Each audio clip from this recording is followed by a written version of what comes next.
guys, so this video is going to be on pure jazz theory. I'm going to try to explain George Russell's Lydian Chromatic concept of tonal organization. Now, the Lydian Chromatic concept, while a very abstract concept, was actually very influential on Miles Davis and helped him develop modal jazz and the classic Kind of Blue album.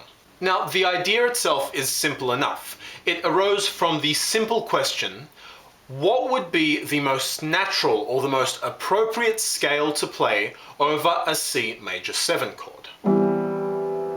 What scale would most perfectly capture the sound of a C major 7 chord?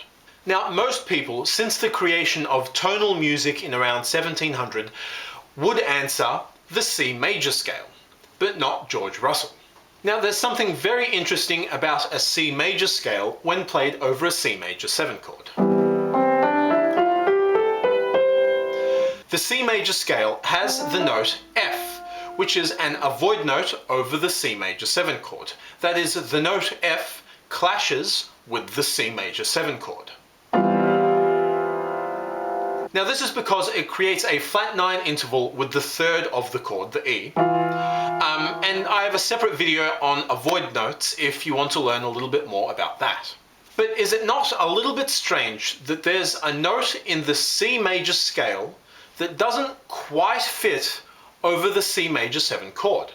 So now let's go back to our C major 7 chord. And so our tonic note is, of course, C. Now, the strongest, most consonant interval you can play is a perfect octave, which incidentally is why it's called a perfect octave. Now, this is a little bit technical, but essentially it's because the octave is the second harmonic in the harmonic series. Now, I'm not going to bother you with the technicalities in this video, so you'll just have to take my word for it, that an octave is the strongest and most consonant interval that you can play. Now, the next strongest and most consonant interval that you can play is a perfect fifth, which again is why it's called perfect. And again, this is because the perfect fifth is the third harmonic of the harmonic series. And this in fact is the basis of the dominant tonic relationship, which is harmonically the strongest chord progression you can have. So if we say that the perfect fifth is the strongest possible non-root interval, that is the strongest possible interval except for the perfect octave, then logically we can build up a harmonically strong scale using only intervals of perfect fifths. Now, incidentally, this is exactly how the major pentatonic scale was created and why the pentatonic scale sounds so strong and pleasant. So we start on the root note, C, and then we go up in intervals of perfect fifths until we find our scale. So starting on the C, you go up to G, D, A, E, which is again our pentatonic scale. And then we can keep going up, and you'll find that something interesting happens. Next we get B, but then we get F sharp. So we started with the tonic and used the strongest possible non-root interval to build up a scale, and ended up with all the notes in the C major scale except with an F sharp rather than an F, which is, of course, G major or C Lydian mode. And so by playing C Lydian mode over that C major 7 chord, instead of the C major scale, we now have a scale with no avoid notes over that C major 7 chord.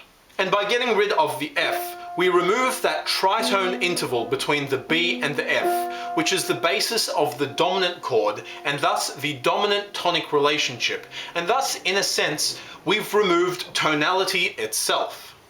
Now, I've got a separate video on the difference between tonality and modality where I explain that in detail, so you can check that out if you like.